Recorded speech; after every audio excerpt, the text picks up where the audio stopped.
Welcome to a special edition of the Darden Admissions Podcast. I'm your host, Brett Twitty, and you are listening to a new episode. On this episode of the podcast, I'm excited to share my recent conversation with Jen Coleman. Jen is the Executive Director of the Armstrong Center for Alumni Career Services here at the Darden School of Business, and she and I recently connected to talk more about her background, what led her to Darden, the work she does with ACS, and so much more. As always, if you find this conversation helpful, be sure to like and subscribe to this podcast, and be sure to check out the show notes for even more ways to stay connected. And now, without further ado, here's my interview with Jen Coleman. Jen, welcome to the podcast. Thank you. Well, it's great to have you here. How are you doing? I'm doing great. It's a lovely spring day in Northern Virginia, so. Yeah, this is a rare week for me. I get to be down here in Charlottesville. I'm here with our executive MBA class of 2024. They are in their final week of school, deep into Strat Sim right now, which is a thing that Darden students do. It gives them a chance to kind of put some of their knowledge to work here. And so they're doing Strat Sim right now. Very busy day for them, but it's so much fun to be here with them in their final course, their last week of school before graduation. A sentimental time. I cannot believe they're here at this point. It seems like the time flies by. Where does it go? Yeah, I just spoke with them earlier this week to talk to them about the resources that are going to be available to them as alums from our center. So, Yeah, yesterday we had a full day, and then there was an event last night, the Black Trailblazers panel, which a number of the students had coordinated. It was a wonderful conversation with a number of Darden alumni, and then we had a reception. The Virginia Gentlemen came and sang, which was a real treat for the fun. students. Yeah, and then the big event this week is at King Family Vineyard on Thursday night, where it'll be a time of celebration, maybe a class award or two, some recognition for the students. But yeah, I think of this week as very much like a victory lap for them. You know, they've done all this work, 20 months of school to get to this point. Yes, they have one more 3-credit course standing between them and graduation, but at this point, they've got it pretty well figured out. So, Yeah, absolutely. well, Jen, tell us a little bit more about who you are. What's your background, and how did you get to your current role? So, my background, in my background, I have a couple of major career transitions, which is part of what inspires me to do this work. I was originally a software engineer before I decided to go back to business school, and I went to Kellogg for my MBA. In fact, my 25-year reunion is in a week and a half, which is insane. But I went back to business school to transition to Wall Street, and I did. And I spent a decade in equities, the majority of which was at Goldman Sachs. And at that time, after 10 years, I decided that I was ready for another major pivot, for lots of reasons. But I decided to pivot into higher education. And the dot connection was, going from being on Wall Street to helping students get there themselves. And so that's how I got into career coaching. And that was 15 years ago. And since then, it's just been a different trajectory. And I went from starting out, coaching students to eventually becoming certified in coaching, certified in executive coaching, coaching a much wider swath of people, not just full-time students, but executive students, and then alumni. And I've been coaching alumni now for almost 10 years. So I started at Darden. I'm in my 9th year, and I lead the Center for Alumni Career Services here. Well, we started around the same time. I'm in my 9th year as well. I did not put that together until this conversation. So, Yeah, I don't think I did either. I um, thought you predated me. well, I'll say this. It's interesting to hear your story working in investment banking, and you decided to pivot into higher education. I mean, what inspired you? I mean, you could go in a lot of different directions at that point when you say, I want to do something different. How did you land on higher education and coaching in particular? I have always had education in my blood. My parents were teachers. I've always loved school, not just like the classroom, but the environment of school. It feels like a place where there are limitless possibilities, and there's a lot of really smart people, um, which I love. And so I had to think about how my skill set could fit in higher education without necessarily being a teacher and going back for a PhD. And so that's how I arrived at career work. And I also loved one of the things I loved about my job on Wall Street was helping to recruit and mentor the younger folks that were coming behind me. That was something that I always enjoyed. And so I had that in the back of my mind when I chose this path as well. Yeah, it sort of anticipated the next question that I was going to ask is, had you done much coaching before? Is that something you'd had some experience with? Mm. So 15 years ago, when I started doing this, no, it was informal. Um, and so that's where it's been incumbent upon me over the course of this third now career to continue to evolve my skill set. And so I have pursued education um, and work to be better at what I do. But at the beginning, when I was working with students who wanted to do what I had been doing, that was sort of enough at the time, if that makes sense. Totally. I mean, if you're there, you're living it, you've gone through the process yourself, you're on the inside, makes Yeah. sense as to how you could say, well, this is what you need to do. And then you obviously start working with a broader set of career paths, broader set of backgrounds, and you have to figure out how to work with all these disparate folks.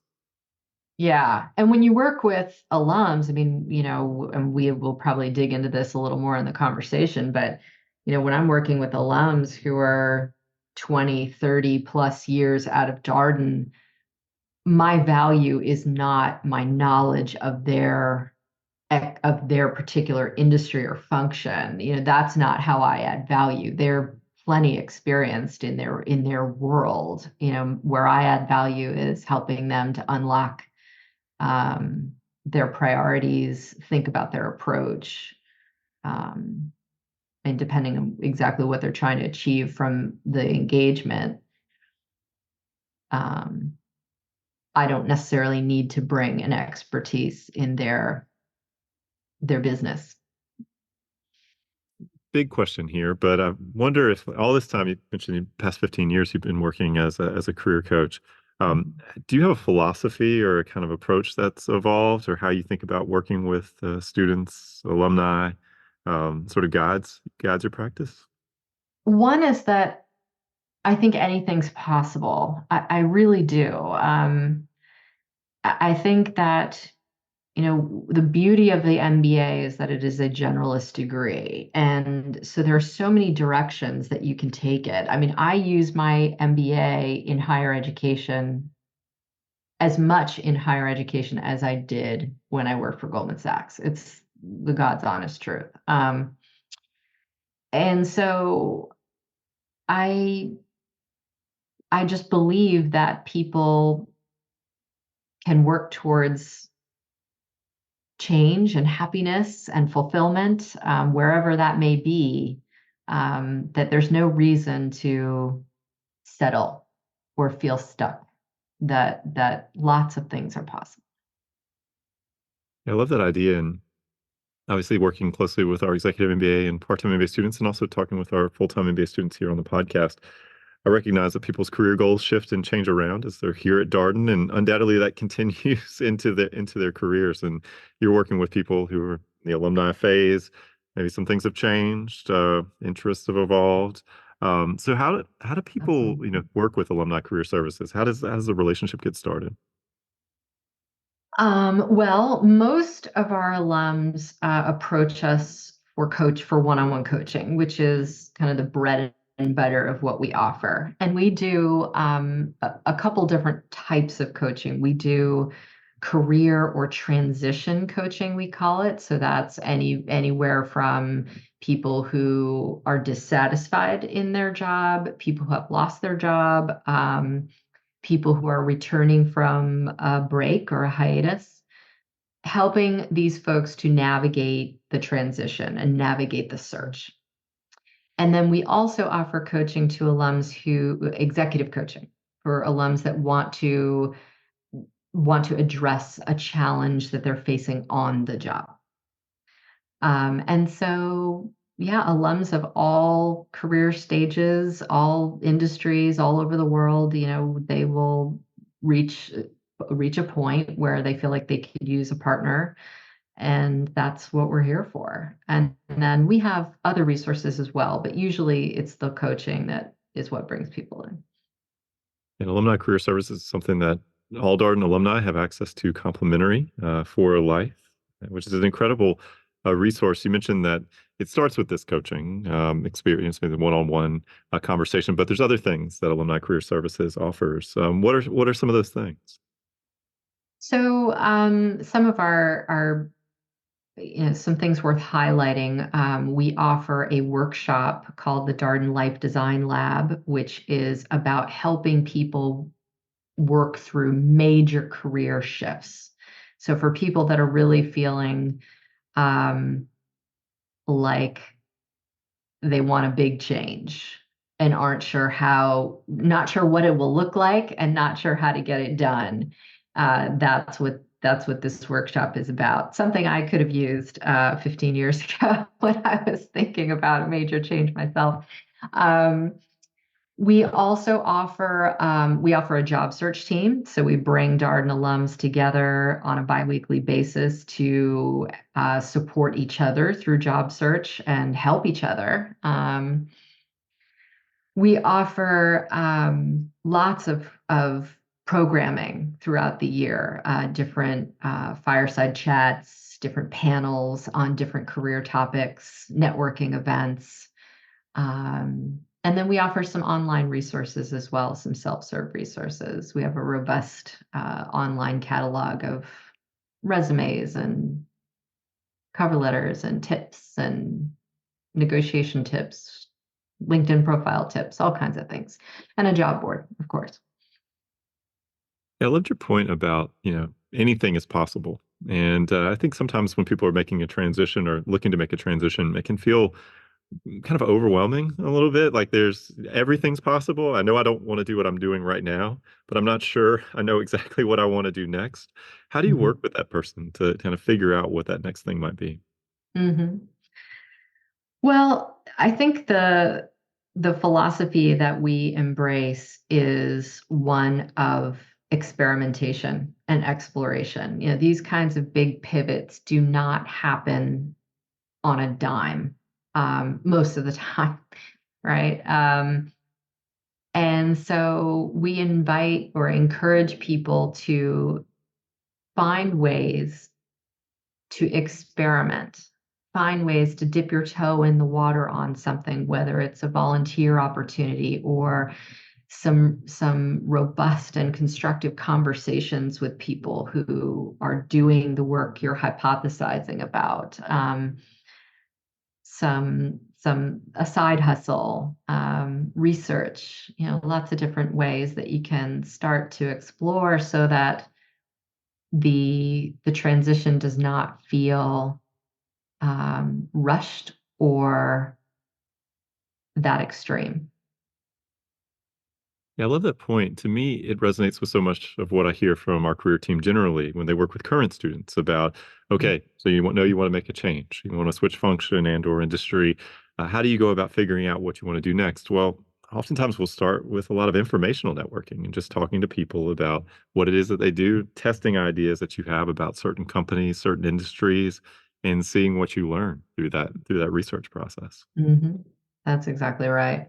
And as career coaches, we don't have the answer for what's best for you or for someone, right? That comes from within. And so our job is to help unlock that.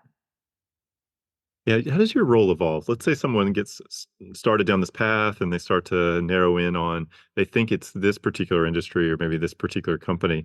How does your role evolve as you are working with that person over the course of this journey and they get a little bit further along in the process? Hmm. So if they've identified what it is they want to pursue, then our role as the coach will become a little bit more tactical. So it's helping them to put their best foot forward, to present their best candidacy for that particular thing that they're going after.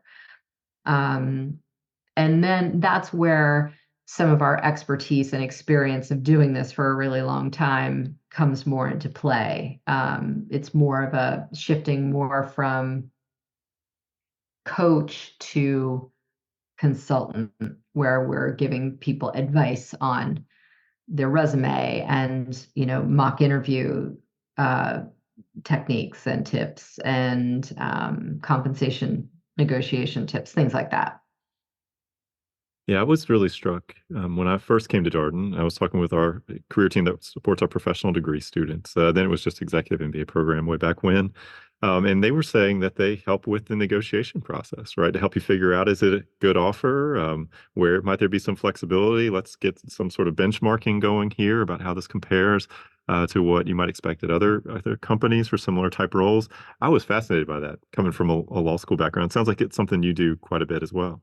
It is something that we do quite a bit, and it's one of my favorite topics with clients because I feel maybe it's because there's such an immediate, tangible value to that work, right? That when you help someone get a significant bump in comp, whether it's a new job that they're negotiating, or maybe it's their current job that they're looking to negotiate their value. It's really exciting when you see someone get get what they're looking for. It's very rewarding. I can imagine that. I mean, if you think about some of the other things, maybe a little bit more abstract, and then something like that is feels very, very real and concrete in a different kind of way. One of the questions we get from prospective students all the time is about the Darden Alumni Network and how responsive it is, and can these people be found? And one of the things I'm sure comes up in your work is Darden alumni must play an important role as people are testing some of these hypotheses and thinking about what's next for them. Absolutely. They absolutely are. I hear anecdotally again, all the time, like the Darden Network has been amazing. The response that I get from alums that I reach out to has been phenomenal. There's no doubt. I think, though, that what I notice is the people who get the most out of the network put the most into it. And it shouldn't, it's like a bank account. In order to withdraw, you have to deposit as well. And so staying engaged, looking for opportunities to, to get involved and to help, it will pay you back for sure. Yeah, I appreciate that point because I think a lot of times when people are thinking about this kind of networking, particularly around a job, it starts to sound very transactional to people, right? I'm interested in learning more about what you do because I'm interested in potentially doing something like what you do. And the reality is it's not like that. It's relationship cultivation. You got to invest in that. And yes, it might be the first time that you reach out to that person, but ideally that's a relationship that you're going to hold on to. You're going to keep them posted as you progress. So how do you help people understand what, I mean, by the time people get to being alums, I assume that this is not their first networking experience, but best practices here evolve, I assume, and somebody's experience previously may not be what their experience is now. So how do you help people navigate this and help them understand what networking will look like? Yeah. It's you're right. Like the folks that I work with, the are alums of the school. They've gone through the really tough networking as a student, where you feel like you don't have as much value to add. And they, look, with this population, they understand what networking is all about. I think, I think one of the hardest things that our clients face is feeling like they're asking for help again. Like that is a really hard thing to do. It's a vulnerable position. And, so many people, it's not unique to Darden alums, it's true for people in general. You get the eye roll when it comes to networking, like, I got to do this, I got to network again. And the reason why people don't like it is because they feel like they've got their hand out.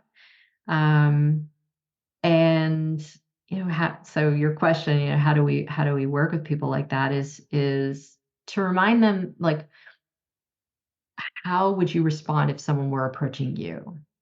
If a fellow Darden alum were approaching you to ask for advice or ask for information, how are you going to feel about that? And if you sort of pivot those tables, sometimes it helps people remember, like, it's okay.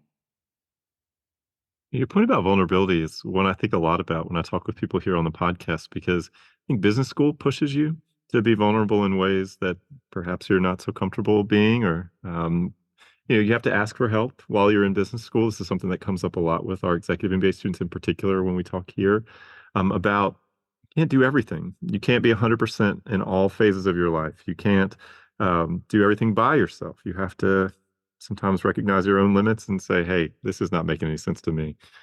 It's interesting to hear that that work continues as people get out into the world. And certainly the career piece. I mean, I can understand why that would be it can be a difficult conversation, right? You are having to ask people for help, be vulnerable, and say, look, I'm between things, or I'm thinking about making a change here. And may feel like there's a little bit of risk to that, but it's also I think that's typically probably a good place to start those conversations. So, Jen, I'm curious, when you talk with prospective students about alumni career services and the value proposition there, are there things that you highlight as you think about this resource for people who may be considering Darden? I'm not sure that there are resources I would highlight beyond what I've already talked to you about, but just in general, it really is an incredible resource. We're very lucky that the center is endowed by some very generous alums who started ACS about 25, 30 years ago.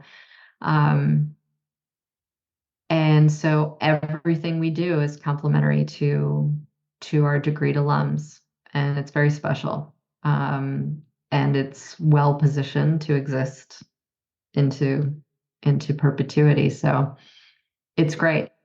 Well, I'm curious, while we've got you here, and we have people who are always interested in career advice, is there something that you would encourage prospective student listeners, considering any of our MBA programs, to think about as they think about their own career journeys? I'll reiterate the point about your career is like that bank account. You make deposits and then you are able to take withdrawals. Your network, and your network matters for forever. And even the people you're working with now, like, even if you change careers, even if you pivot, the people that you've worked with, they know you. They know what you're capable of. They know the value that you can add, and so they're very important. Um, they're very important resource at any point in your career for introductions, for references, like everything. So never underestimate the importance of your network and networking, and yeah, so that's one. The other piece is, when you think about the direction you want to go, and this is what our life design lab, that workshop that I referenced about, helping you think about major career pivots. Think about your life as a whole, right? It's not just your career in isolation. It's what do you want your life to look like? Where do you want to live? What what gives you joy? What motivates you? Do you work to live? Do you live to work? Those are important. That's an important distinction. And I know this from my work, but I also know this from personal experience. I mean, when I was living in New York City and working for an investment bank. I I was good at it. I had a long run. I made it work, but it wasn't the life that I wanted to live. And so that created a conflict that was always going to be there and always going to be an issue.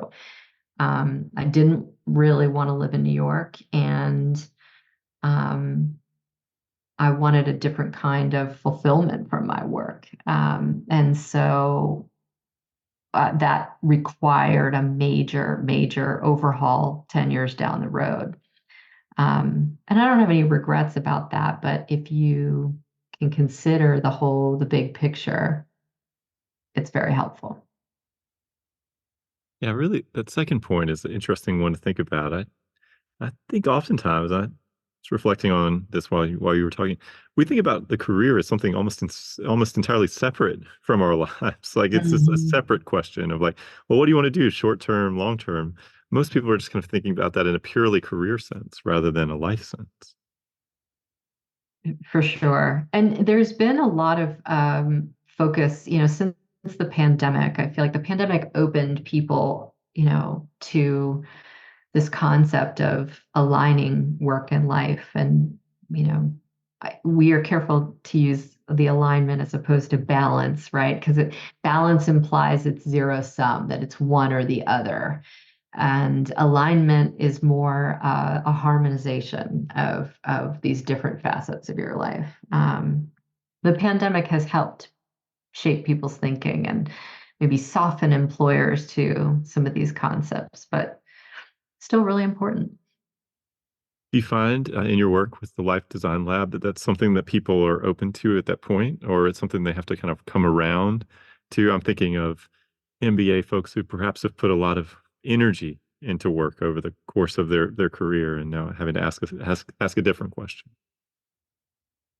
I think people when they come to the workshop are ready to start to look at some of these things for sure. I don't think they necessarily need to be convinced. But maybe they haven't taken the time to really think and ideate. I mean, that's what it's all about, is ideating different possibilities. Yeah, having participated in a brief version of sort of Design Your Life with some of our students, it's really interesting to see like you want to share just a little bit about the framework of what that looks like for people who might not be as familiar, of kind of just some of the questions that you're asking, some of the things that you're asking. Yeah, so life design is the application of design thinking to career.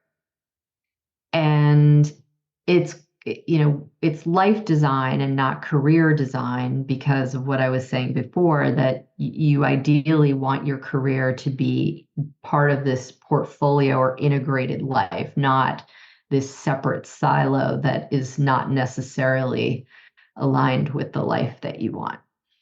Um, and so when you think about design thinking techniques, it's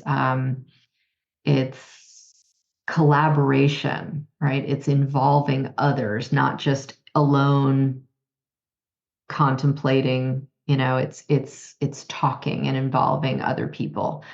Um, it's it's free form thinking, ideation. So you can imagine Odyssey planning and um, mapping. The term is escaping me right now, but um, those are some of the techniques that we use. Yeah, I remember the first time I sort of sat through that. For a period, I thought, man, that's a little bit intimidating, I think, to kind of try to ideate of what you want to do and sort of anything's possible here. I was trying to get started on my ideas. Obviously, I know what I'm doing right now, but sort of to think big picture like that, I found like maybe it's a little bit challenging to kind of get started. Do you ever find that with people, or they maybe need a little bit of a nudge? Yeah, so absolutely. And I've done this work many times, myself, because I think you have to do it yourself in order to share it with others. And it does get easier. The first time I did it, I was overthinking everything, which is absolutely not the point of design thinking. And any engineer, I come back to my old software engineering days, any engineer knows you can't, or designer, you can't evaluate your ideas as they form, or they'll never go anywhere. You have to be able to just free think. um, pop, pop, pop, let the ideas flow. And you never know what nugget, when you come back to them a day later, what will kind of stay with you and excite you. You can't be critical of your brainstorming. Yeah, it's a really, really good point. I was listening to a songwriter talk about, writer's block.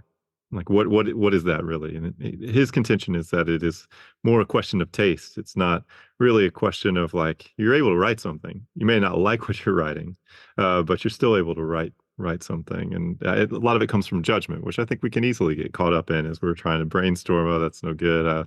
That's not what I really mean, etc.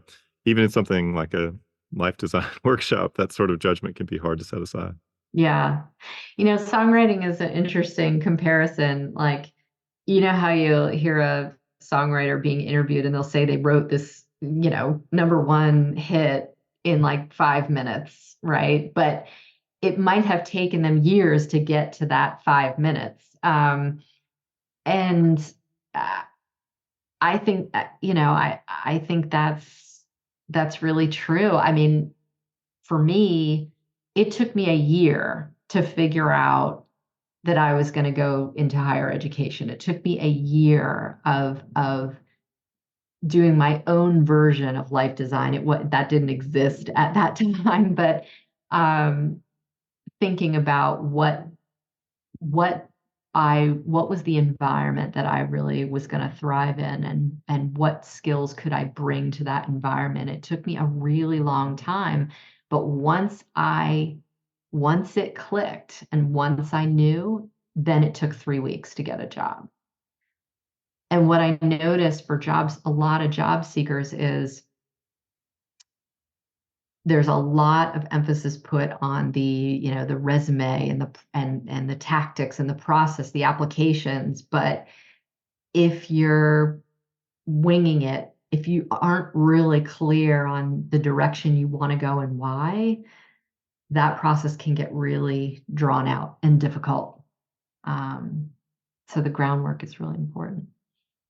That's such an interesting point because I think when people start saying, okay, I want to start applying for things, I want to make a change, you're right. They immediately go to cover letter, resume. Let me look on LinkedIn. Let me see what jobs are out there, what companies, and just start applying.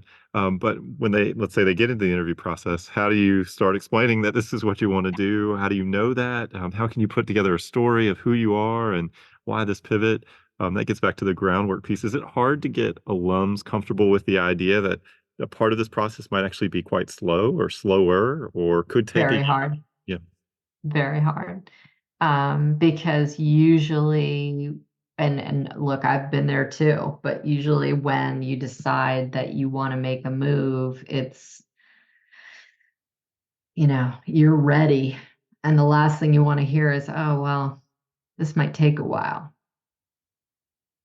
Um, so you have to be thoughtful about, where you are in your situation. If you have quit your job or lost your job and you have bills and kids in college and that kind of situation, you don't have time necessarily to life design. You need to get back to a position of strength so that you can then do the life design. But if you do have some runway, as they say, I say that groundwork, that life design it's invaluable. Well, Jen, thank you for all the advice you shared. I wonder, you have any final thoughts? So you went to an MBA program, graduated from MBA program yourself, obviously Mhm. very, very decorated career at this point. Any final thoughts for our listeners as they think about their own MBA journeys? Well, I mean, I can speak a little bit about Darden. I mean, it's such an incredible place and an incredible group of alums. One of the things that I love best about my work is I'm always learning from Darden alums. It's just a wonderful group to work with and be associated with. Um, and one of the things that I notice about Darden alums is um, they refer to themselves routinely as generalists. And Swiss Army knives is another term I hear a lot. um, and I think employers love that about Darden alums. One of the things that makes Darden alums valuable is this general business acumen, this ability to see the bigger picture and understand the way the pieces fit together. Um, but that I just think that's one thing that makes Darden alums unique and makes it a wonderful program.